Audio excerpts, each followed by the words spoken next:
అది ఒక మహాశక్తి, ఒక మేరు పర్వతం, ఒక ఉత్తుంగ తరంగం. ఈ విశేషణాలన్నీ కూడా పద్మవిభూషణ్ మెగాస్టార్ చిరంజీవి గారికి అతికినట్లు సరిపోతాయి.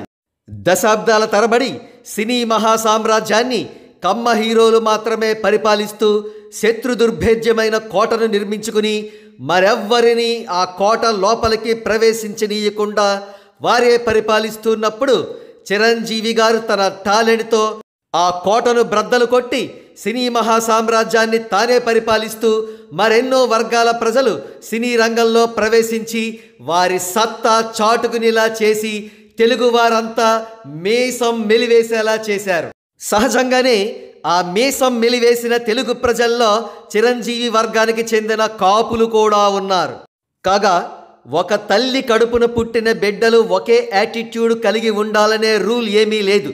అందుకు ఉదాహరణగా నిలుస్తారు చిరంజీవి గారు, జనసేనాని పవన్ కళ్యాణ్ గారు. పవన్ కళ్యాణ్ గారు పాలిటిక్స్లో ప్రవేశించి జనసేన పార్టీని స్థాపించారు. కానీ దురదృష్టవశాత్తు ఆయన పార్టీ లాంచ్ చేసిన మొదటి రోజు నుండి కూడా టీడీపీకి లాయలిస్ట్గా మారిపోయారు. 2014వ సంవత్సరంలో చంద్రబాబు నాయుడు గారిని సీఎం చేయడం కోసం అసలు బరిలోకే దిగకుండా వాలంటరీగా టీడీపీకి సపోర్ట్ని ఎక్స్టెండ్ చేశారు పవన్ కళ్యాణ్ గారు. అదే 2019వ సంవత్సరం వచ్చేసరికి అధికార టీడీపీ ఓట్లు వైఎస్ఆర్సీపీకి వెళ్ళకూడదనే ఉద్దేశంతో తాను ఒంటరిగా కంటెస్ట్ చేశారు పవన్ కళ్యాణ్ గారు. ఇక 2024వ సంవత్సరం వచ్చేసరికి వైఎస్ఆర్సీపీ బలంగా ఉండడంతో టీడీపీతో మళ్లీ పొత్తు పెట్టుకుని కేవలం 24 ఎమ్మెల్యే సీట్లు మాత్రమే దక్కించుకున్నారు.